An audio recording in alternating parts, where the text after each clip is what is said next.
안녕하세요. 해결 수강생 여러분들, 12장 금융자산 중 채무상품의 회계 처리를 배워보겠습니다. 이번 시간 다음 시간에 걸쳐서 회계처리를 설명하는데요. 첫 시간입니다. 첫 시간에는 목차에서 보는 바와 같이 현재가치 회계처리를 먼저 설명하고요. 나머지 채무상품의 분류, 측정, 제거를 그 다음에 한꺼번에 보겠습니다. 지분상품에서도 지분상품의 분류, 측정, 제거로 나누어서 회계처리를 보았죠. 채무상품과 지분상품의 극명한 차이점은 뭐냐면은 채무상품은 미래 현금 흐름이 미래 캐시플로우의 시기와 금액이 처음부터 정해져 있다는 거죠. 즉 채권을 발행을 해요. 회사채가 가장 대표적인 사례인데요. 원금이 있고 이자 지급 시기, 이자 지급액 등이 있겠습니다. 거기에 투자를 해. 그러면은 채무상품 투자자는 언제 얼마만큼 이자와 원금을 수취할지 알고 있죠.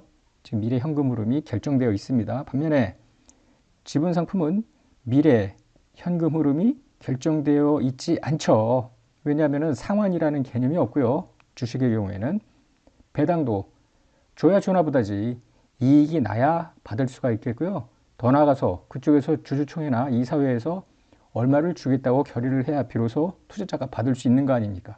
많은 차이가 있어요. 이때 지분 상품 우리 공정가치 측정을 한다고 했죠.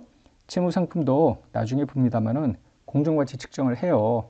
이때 미래 현금 흐름의 시기와 금액이 결정되어 있는 금융상품은 이놈의 현재 가치로 우리가 이제 배울 거잖아요.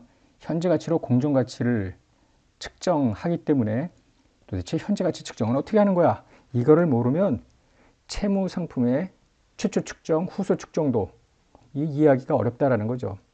더 나아가서 중급회계에 가면 많은 자산을 혹은 부채를 현재가치로 측정을 해요.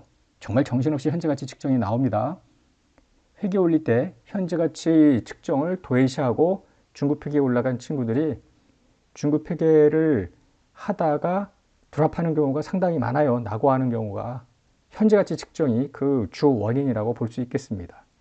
차제에 12장에서 현재가치 측정 아주 확실하게 개념 정리를 하고 넘어갔으면 좋겠어요. 자, 1장 현재가치고요. 이번 시간은 중점적으로 현재가치가 무엇이고 어떻게 측정하고 이후에 이자 요소는 어떻게 계산하는지 등을 살펴보겠습니다. 먼저 현재가치 하면은 화폐의 시간가치 개념을 알아야 되는데 이건 뭐지? 이런 질문으로부터 시작을 하자고요. 만약에 여러분한테 지금 10,000원을 가질래? 아니면 1년 후에 10,000원을 가질래? 이렇게 물어봐요. 물론 인플레이션이나 못 받을 확률, 즉 부도날 확률을 고려하지 않는다고 하더라도 지금 10,000원이 1년 후 10,000원보다는 더 선호될 거예요. 이자율이 0%보다 크다면 대부분은 0%보다는 크다고 봐야죠. 지금 10,000원을 예를 들어 이자율이 10%야 지금.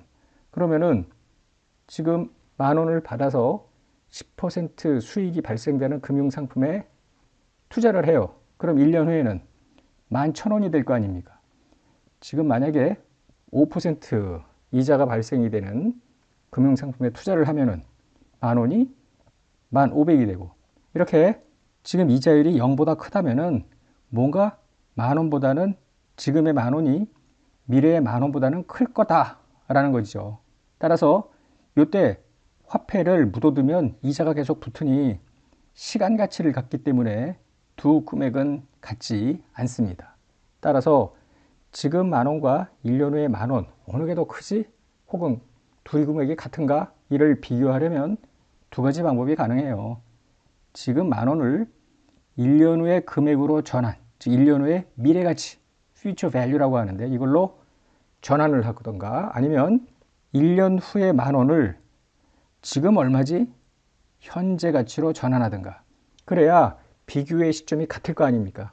비교의 시점이 같아야만 어느 금액이 더 큰지 작은지 같은지 비교가 가능할 거예요. 그래서 좀 전에 이야기한 대로 현재 이자율이 10%라면은 현재 10,000원은 1년 후에 11,000과 같은 금액이다. 뭐 언뜻 맥센스 하죠? 프레젠트 밸류라고 하는 현재 가치 측정을 좀 더 이야기를 해보면요. 5장에서 자산을 정의할 때 미래 경제적 효익이라는 정의를 내렸어요. 즉 미래 경제적 효익은 future 캐시플로우의 잠재력이라고 그랬죠. 미래 현금 유입을 가져오는 잠재력이 있으면, 그리고 그것이 과거 사건에 의해서 발생이 됐고요. 기업에 의해서 통제가 된다면 이를 자산이라고 그랬잖아요. 굉장히 좀 말이 어렵기는 한데, 예를 들어서 미수금이라고 하자고요. 어떤 거래가 있었는데 지금 당장 돈을 받지 않고 저 미래에 받기로 했어. 이거는 지금이고요. 이때 지금 100을 받아야 되느냐, 미래에 100을 받아야 되느냐. 지금 당장 받는 거하고 몇 달 또는 몇 년 후에 100을 받는 거하고 둘 중에 하나라고 할 때, 회계에서는 미수금, 매출채권 이런 식의 미래 경제적 효익을 자산으로 인식하는 경우가 많을 거 아니에요. 그러면은 지금 분개를 해야 되는데 미래에 100만큼 받을 거래. 이거를 차변에 미수금 100 이렇게 할 수도 있겠으나, 한 일주일이나 2주일, 한 달, 2달 후에 받을 100이라면 큰 문제는 없을 거예요. 그러나 1년, 2년, 3년 후에 받을 100도 지금 미수금 100이라고 측정할 수 있겠느냐는 거죠. 이를 명목금액이라고 하는데요. 자, 미래의 현금을 수취할 권리, 또는 13장에서는 금융부채를 배우는데 반대로 지급하는 사람은 지급할 의무 아닙니까? 이게 측정에다 들어갈 수가 있겠는데, 명목금액으로 측정할 경우에 여기에 이자 요소가 포함이 된다는 거죠. 따라서 명목금액에 포함되어 있는 이자 요소를 뺀 순수한 금액으로 자산 또는 부채를 측정하자. 그 뜻은 뭐냐면 1년 뒤에 100을 수취할 권리가 있어. 근데 이 100 속에는 이자가 들어가 있을 거 아닙니까? 지금 미수금은 여기서 예를 들어 이자 요소가 10이야. 그럼 90만큼으로 측정하자라는 거예요. 지금 90과 1년 후의 100이 equivalent, 등가다라는 개념이죠. 계산을 할 겁니다. 물론. 그리고 요 90과 100의 차이는 요 기간에 걸쳐 자산이면 이자 수익, 부채면 이자 비용으로 인식하자라는 것이 현재가치 측정의 근본이다. 이렇게 생각을 하면 되겠습니다. 아직도 처음 이제 접하는 내용이기 때문에 여러분들이 좀 혼란스러울 수 있는데 차근차근 보자고요. 미래에 지급하거나 미래에 수취하거나 수취할, 13장에서 배울 지급할 금액은 그 금액이 지금 금액과 1년 후에 지급 혹은 수취할 금액하고 등가라고 보기는 어렵다라는 거 아닙니까? 다시 이야기합니다만 이자가 포함이 되기 때문에 지금 만원과 1년 후의 만원은 같다고 볼 수가 없는 거예요. 대부분의 자산 부채가 전부 미래에 수취할 권리, 미래에 지급할 의무이기 때문에 퓨처 캐시플로우를 지금 기록을 해야 되는데 미래 명목금액으로 기록을 하면은 문제가 있다. 거기서부터 출발을 하는 겁니다. 먼저 이자 계산 방법부터 보는데요.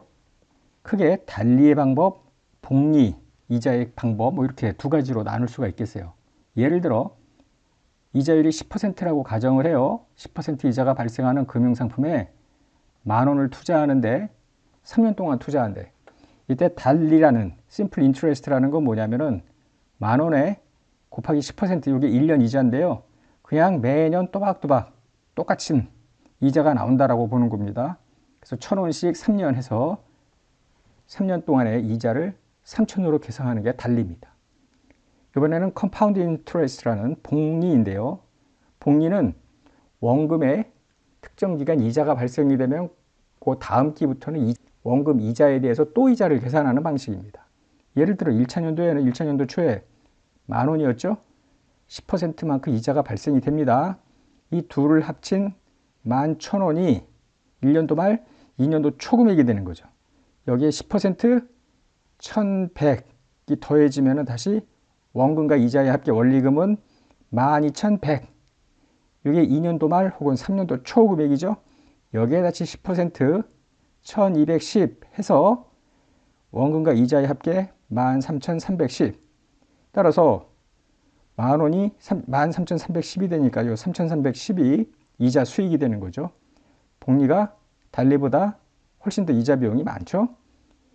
회계에서는 별도의 언급이 없는 한 이자율 10%다, 3년이다 할 때 이자 발생 이자는 모두 복리로 계산이 된다 생각을 하면 돼요. 실무에서도 대부분 이자 계산은 달리가 아니라 복리입니다. 그리고 앞으로 책에 별도의 언급은 없을 거예요. 하여튼 몇 퍼센트 몇 년 하면은 전부 복리 방식으로 이자가 계산이 된다고 생각을 하면 돼요. 지금 했던 내용을 정리를 하면은 이렇습니다. 자, 달리의 경우에는 원금이 프린시플입니다. 원금에다가 여기 이자인데 원금 곱하기 i% 곱하기 n 기간, 요게 원금과 이자의 합계예요. 따라서 요것이 이자겠죠. 이게 원금이고, 복리의 경우에는 원금에다가 1 플러스 i의 n승입니다.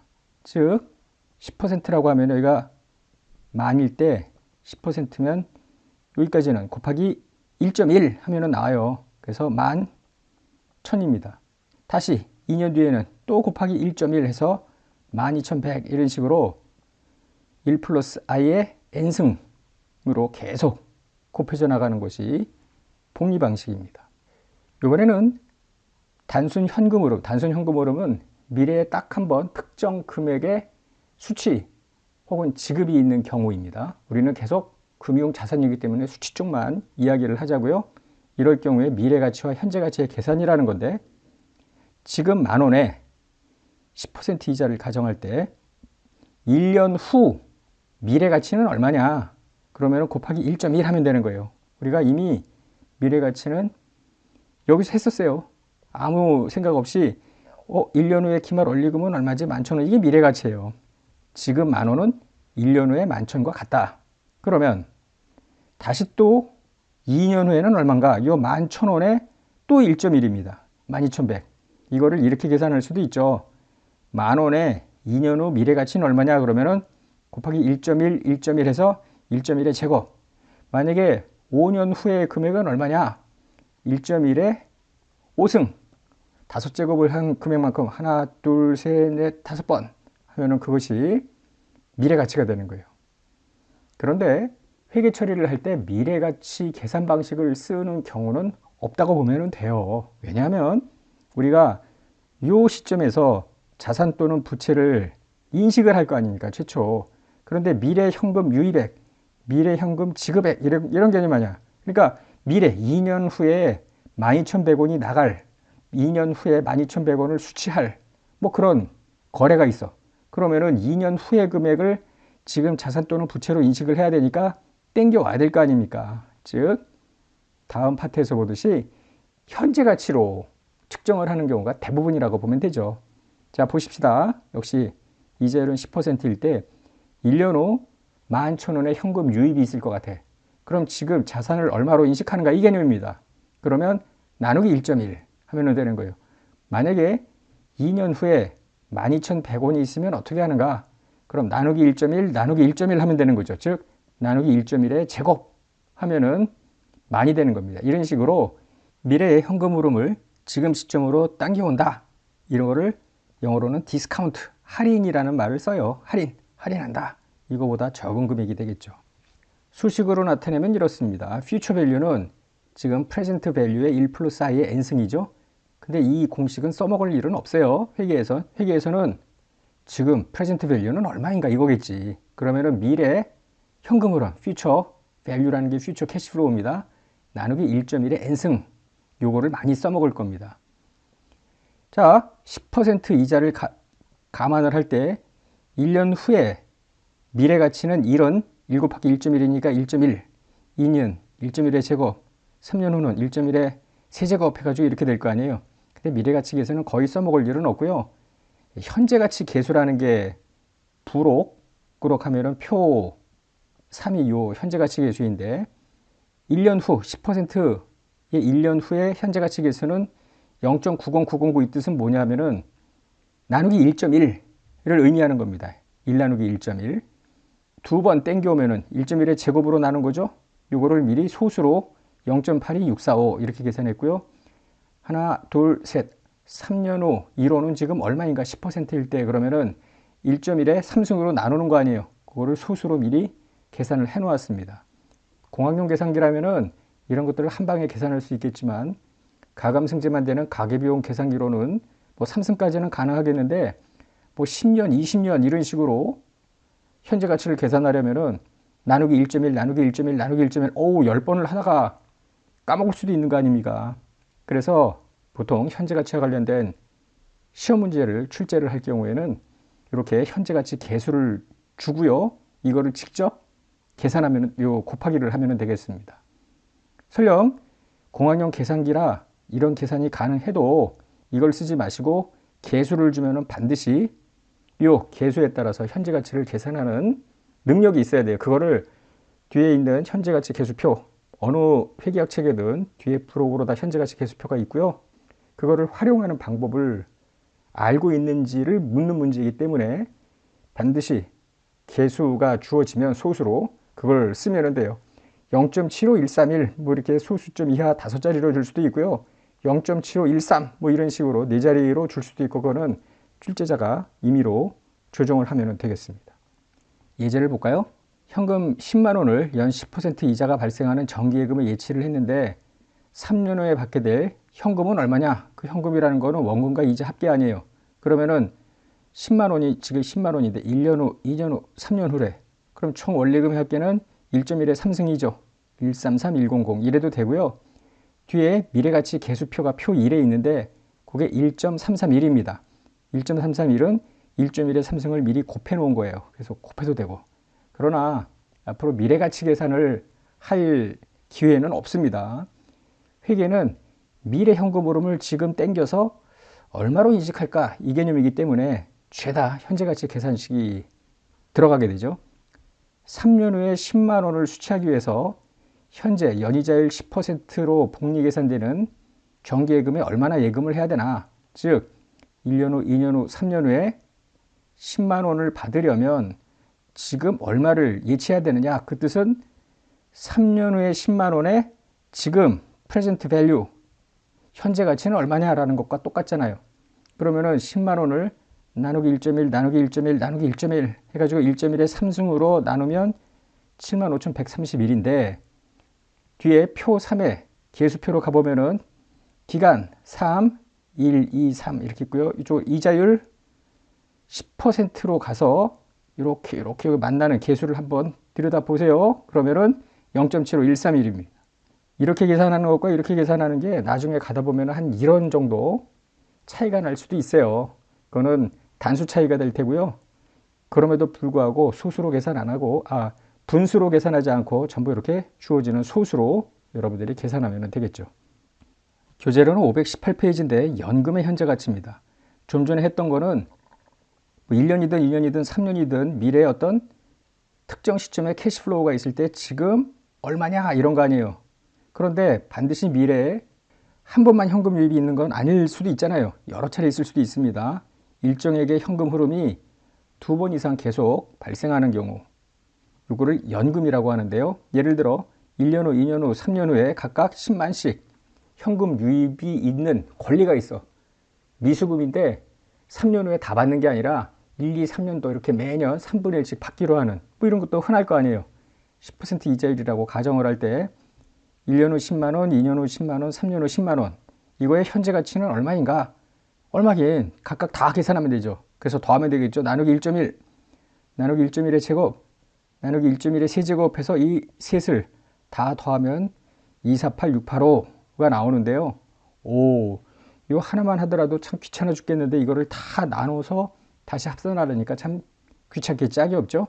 그래서 우리 책, 뭐 다른 회계학 책도 마찬가지인데요. 부록에 가면은 표 4가 있는데 표 4는 이런 거예요. 단순 현금으로 미래에 딱 한 번 캐시플로우가 있는 거야. 즉 1년 후에 1원이 들어오는 건 지금 얼마인가 10%일 때입니다. 가정이 표에서 보시겠지만 이자율별로 전부 계수가 다르죠. 0.909, 2년 후에 1원은 지금 0.82645, 3년 후에 1원은 0.75131 이렇게 계산할 수 있는 거 아닙니까? 여기 전부 나누기 1.1, 나누기 1.1의 제곱, 나누기 1.1 세제곱의 분의 1. 이걸 미리 계산을 해 놓았다고 그랬죠? 자, 연금의 경우는 기간이 1일 땐 똑같고요. 2는 똑같은 현금 흐름이 매년 반복되는 거 아닙니까? 1년도, 2년도. 그러니까 1년도에 1년도 말 현금 흐름, 2년도 말 현금 흐름을 합산한 거죠.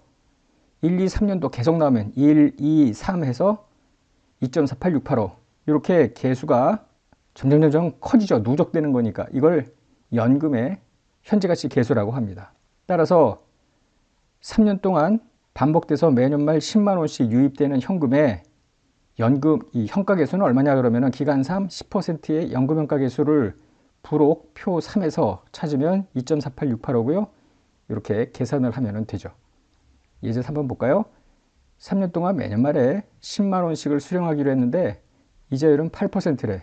그러면은 1, 2, 3 해가지고 여기 10만 여기 10만 원래는 요거 나누기 1.08 요거 나누기 1.08의 제곱 요거 나누기 1.08의 세제곱 이래야 되는데 귀찮잖아. 이거 다 누적한 거를 한 방에 10만 원에 곱해도 되겠죠? 그게 바로 기간 3 8%의 연금현가계수입니다. 뒤에 부록표 2.57710을 곱해버리면은 같은 금액이 나온다라는 거예요. 지금까지 미래 단순 현금흐름, 미래 연금의 현금흐름이 있는 자산에 대해서 현재가치 측정을 어떻게 하는지를 배웠는데요. 그걸로만 끝나는 게 아니죠. 지금 보았던 현재가치 개념을 본격적으로 회계처리에 적용해 보겠습니다.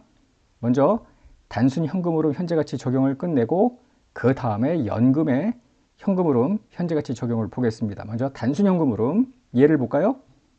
1년도 초에 장부금액 20만 원짜리 토지를 30만 원에 팔았어. 그런데 대금은 3년도 말에 한꺼번에 갚기로 했어요. 이때 분개를 해본다면 토지가 원래 20만 원짜리가 있었죠? 빠지고 받을 돈은 30만 원을 받기로 했어. 장기미수금. 그래서 대차 일치 금액을 처분이익 10만 이렇게 만약에 분개를 한다고 가정을 해요. 그러면 이 분개가 맞는가? 우리 지금 대략 앞에서도 2장, 3장에서도 이런 유형자산 처분과 관련된 분개를 한 적이 있는데요.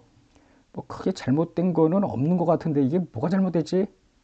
뭐가 잘못됐죠. 뭐냐 하면 이 대금을 언제 받느냐가 이제 핵심인데 1년도 초에 토지를 팔아서 일주일 뒤, 한번 열흘 뒤, 한 2주 뒤 이렇게 받는다고 그러면은 크게 문제될 것은 없죠. 근데 3년도 말에 30만 원을 받기로 했는데 이 3년도 말에 30만 원은 1년도 초에 30만 원과 같은 금액이냐 하는 거예요. 이거를 상식적으로 한번 바꿔보자고요. 이것처럼. 자, 1년도 1월 1일에 만약에 당장 돈을 무조건 외상거래가 아니야. 현금 수취 조건으로 토지를 팔았다고 하자고요. 이 똑같은 토지를. 그렇더라도 매각대금은 30만 원일까? 아닐 거라고요. 30만 원보다는 적었겠지.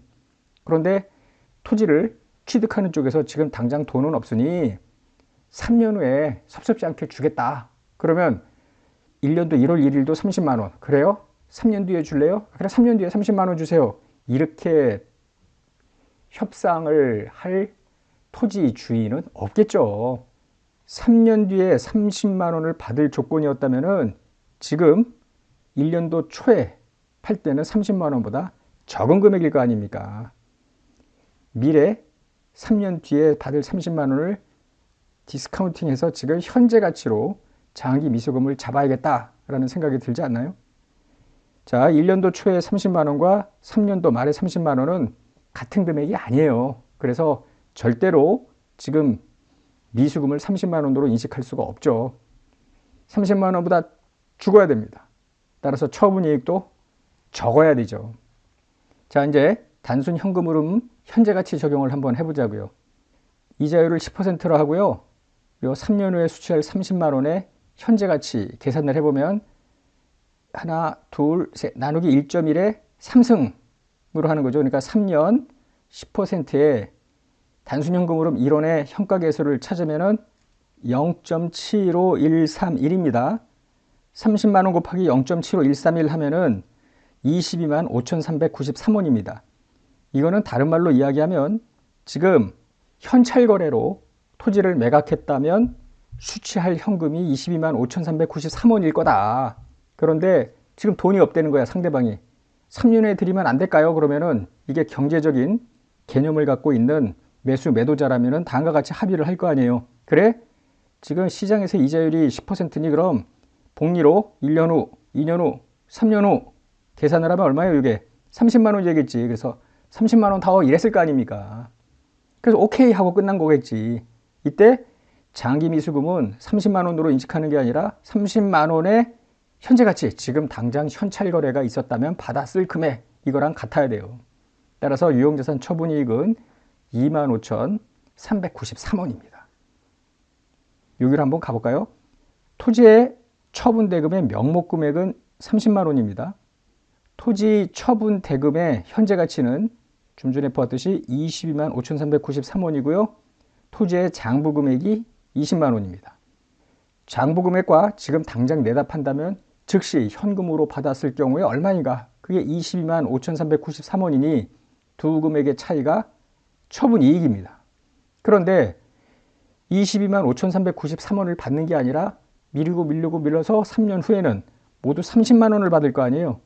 따라서 두 금액의 차이 74,607원은 3년에 걸쳐서 인식할 이자 수익입니다. 완전히 다른 거죠. 그러니까 10만 원이 이와 같이 일부는 이자 수익, 일부는 처분 이익으로 나뉘어 인식이 된다라는 거죠. 그러면 3년 동안 인식할 이자가 뭐 74,607원인데 그럼 1년, 2년, 3년 매년 얼마씩 인식하는가? 74,607원의 3분의 1? 그렇게 하면 잘못되는 거예요. 어떻게 하느냐면은 다음과 같이 유효이자율법이라는 방법으로 매년 이자 수익을 인식을 합니다. 자, 보세요. 어떻게 하는 거냐면은 1년도 이자 수익은 1년도 초에 금융자산, 즉 장기 미수금이라는 거를 22만 5,393원으로 인식을 했잖아요. 요놈의 10%, 그래서 22539입니다. 그럼 원리금의 합계는 247,932, 요것이 1년도 말 장기 미수금의 장부 금액이에요. 그러면 1년도 말 금액이 곧 2년도 초 금액이고 2년도 이자 수익은 다시 247,932의 10%, 그래서 24793. 원금과 이자 다시 2년도 말 합계가 272725. 여기 2년도 말 장기 미수금의 장부 금액일 뿐만 아니라 3년도 초 금액이 되겠지. 여기에 또 10% 이자가 붙는 거 아니에요. 27275까지 하면은 딱 30만 원이 됩니다. 그리고 요 세 개를 더하면 이자 수익 74607이 되고요. 전체 금액이죠. 요거는 연도별로 인식할 이자 수익인데, 자, 22,500, 뭐 24,700, 27,200 점점 가면은 커지죠. 점점 이자 수익이. 왜냐하면은 원금과 이자의 합계 금액인 장기 미수금이 22만 5천, 24만 7천, 27만 2천 점점 커지니까 여기에 대해서 10%씩 인식하는 이자 수익도 커져야 되겠지. 유효이자율법입니다. 3분의 1씩 또박또박 계산하는 게 아니에요. 앞으로 우리가 이런 표를 자주 볼 건데요. 여기가 유효이자, 이게 포괄손익계산서에 인식할 이자 수익입니다.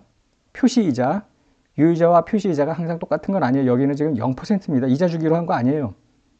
그 다음에 이 두 금액의 차이, 요거만큼을 장기 미수금, 장부금액에 가산하는 방식인데 지금 굉장히 눈에 잘 들어오지 않지만 아주 많이 자주 볼 거예요. 특히나 다음 챕터 13장에서 더 많이 볼 건데요. 어떻게 보면 되냐면은 표를, 자, 1년도 초에 장기 미수금의 장부금액은 225393입니다. 이자 수익은 요거의 10%. 근데 실제 돈을 주고받는 건 아니었죠. 요 차이만큼을 가산하는 거예요. 여기다가. 만약에 표시이자가 있으면 그 차이만큼을 가산하는 겁니다. 그럼 247,932의 10%. 두 금액의 차이만큼을 또 가산합니다. 272,725의 10%.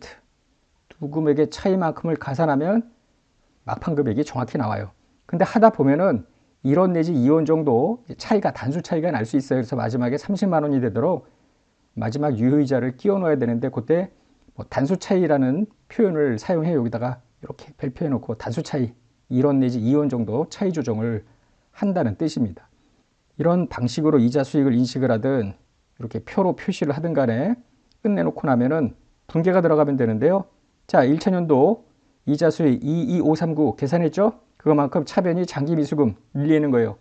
2년도 말에도 24,000, 24,000. 3년도 말에 27,000, 27,000 해놓으면 장기 미수금은 모두 얼마가 되느냐 하면 이거 다 더하면은 딱 30만 원이 되죠. 그래서 장기미수금 죽이면서 드디어 현금하고 끝나는 겁니다. 좀 전에 보았던 토지 매각의 거래를 다음과 같이 매수 매도자가 합의할 수도 있잖아요. 1년도 초에 장부금액 20만 원짜리 토지를 30만 원에 처분하기로 했는데 대금은 매년 1년도부터 매년 말에 10만씩 3회 분할 수취하기로 한 거야. 좀 전에 보았던 거는 1년, 2년, 3년에서 요 마지막 연도에 다 받는 거였죠. 30만 원을. 이번에는 10만 원, 10만 원, 10만 원 이렇게 받기로 했을 땐 어떻게 되느냐라는 거죠. 그러면 어쨌든 여기에 장기 미수금 토지는 20만 원이고요. 장기 미수금을 30만 원으로 하는 게 아니죠. 1년 뒤, 2년 뒤, 3년 뒤에 받을 요 명목금액 30만 원의 현재 가치는 연금 현가 가치를 곱해야 되겠죠. 2.48685, 248,685입니다. 그래서 유형자산 처분이익은 48,685원이 되죠. 앞서 보았던 방식으로 다시 한번 이 거래를 분해를 하면은요. 명목금액은 30만 원입니다. 토지 처분대금의 현재 가치가 248,685, 토지의 장부금액이 20만 원. 20만 원짜리를 당장 현금을 주고 받았다면은 요 금액 정도가 된다라는 거죠, 지금. 미래 현금으로 하면 현재 가치가 248,685니까 48,685만큼이 처분이익입니다. 그런데 궁극적으로 회수할 금액은 10만, 10만, 10만씩 모두 30만이잖아요.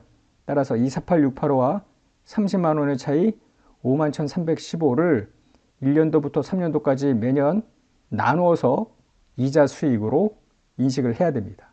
이때 이자 수익 인식 방법은 5,1,3,2로 나누기 3 이거 아니라는 거예요. 앞서 우리가 보았던 유효이자율법입니다. 유효이자율은 이자 수익이 발생된다는 것은 관련 금융자산이 있다는 거 아니에요. 그 금융자산의 기초, 이자 계산 기간의 기초 장부금액의 이자율을 곱하는 방식입니다. 원리금 합계 해볼까요? 자, 1년도 초에 248,685였죠? 거기다가 1년도 이자 수익은 10% 곱해서 248,669지. 그런데 앞서 단순 현금으로가 다른 점은 1년도 말에 3분의 1씩 지금 회수를 해나가는 거 아닙니까? 그래서 이 원리금 합계에서 10만 원을 회수하기 때문에 1년도 말 금액은 173,554가 되는 거예요. 여기에 다음 연도 X2년도 이자 수익 10% 173,555. 그러면 여기 2년도 말 장부 금액이 될 듯한데 10만 원만큼 또 회수할 거 아닙니까? 그래서 남은 금액은 90,909. 자, 3년도 이자 수익 90,909의 10% 9091인데 그때 딱 10만 원 또 받을 거 아니에요. 그래서 0이 돼 버리는, 즉 원금 회수 마지막 거 딱 받는 순간에 0이 딱 떨어지는, 이것도 역시 이런 테이블로 만들 수가 있겠는데요.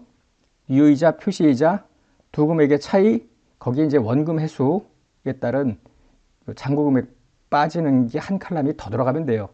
248,685에 유효이자 요 차이만큼을 더해줘야 되는데 요거만큼 빼야 되니까 더해주고 빼주고 173,554. 173,554의 10% 표시이자는 없죠? 나중에 가면 표시이자 있는 것도 있어요. 이제 요 두 금액의 차이만큼 장부금액을 올려야 되는데 10만 원만큼 또 원금 회수하니까 90,909 이런 방식으로 나가다 보면 마지막에 0이 됩니다. 분개를 해볼까요? 자, 장기미수금에 대한 이자 수익 인식할 뿐더러 일부 장기미수금을 돈으로 받죠. 장기미수금 10만 원 떨고요. 현금. 그 다음에 두 번째 년도 이자 수익 장기미수금 또 받죠. 10만 원 받으면서 장기미수금 죽이고요. 같은 방식으로 매년 하게 되죠. 자, 이제 오늘 했던 내용을 한번 정리를 해보는데요. 명목금액으로 미래 현금 흐름을 회계 처리하게 되면은 재무제표에 왜곡 표시가 생깁니다. 좀 전에 보았듯이 토지 처분 금액의 명목금액, 현재 가치, 장부 금액이 죄다 다른데요. 이 차이가 처분 손익이었죠. 이 금액이 이자 수익 개념이었는데 만약에 명목금액으로 회계 처리하게 되면, 즉 명목금액으로 한다는 이야기가 토지 20만 원 빠지면서 장기 미수금 30만 원 그리고 10만 원만큼을 처분이익 이런 식으로 회계 처리하는 건데요. 이게 단순 현금으로든 연금이든 간에 하여튼 처음 토지를 매각할 때 이렇게 하는 것이 명목금액 회계 처리인데, 이렇게 하게 되면은 포괄손익계산서뿐만 아니라 재무상태표도 전부 잘못돼요. 자, 포괄손익계산서에서 본다면은 손익의 구분이 잘못됩니다. 지금 처분이익을 한 방에 10만 원 이랬는데 즉 이 금액과 이 금액의 차이가 모두 처분이익입니까? 아니죠. 이자 수익이 일부 들어가잖아요. 이자 수익과 처분이익을 구분했어야 됨에도 불구하고 몽땅 처분이익으로 인식하는 문제가 생기고요. 더 나아가서 손익의 기간기속, 이게 1년도 손익이냐 2년도 손익이냐라는 기간기속도 상당히 중요한데 관련 이익이 모두 처분한 X 1년도에 다 잡힐 거 아닙니까? 이자 수익은 1년도, 2년도, 3년도에 걸쳐 인식이 돼야 되는데 채무상태표에는 장기 미수금이 뻥튀기 되는 거예요. 과대 표시가 될 거 아니에요. 미래에 받을 30만 원의 명목 금액이 30만 원의 명목 금액을 현재 가치로 측정을 해야 되는데 자산이 과대 표시되는 문제가 생깁니다. 이런 모든 문제를 치유할 수 있는 유일한 방법은 현재 가치로 회계 처리를 하는 겁니다. 자산이든 다음 13장에서 부채든 상관없습니다. 오늘 굉장히 많은 시간을 할애해서 지금 이 앞부분 현재 가치 개념을 설명을 하느라고 이제 끊지를 못했는데요. 오늘 강의 정말로 중요한 거고요. 몇 차례 현재 가치 계산 교재를 중심으로 해서 복습하신 후에 다음 강의를 듣기 바랍니다. 끝내겠습니다.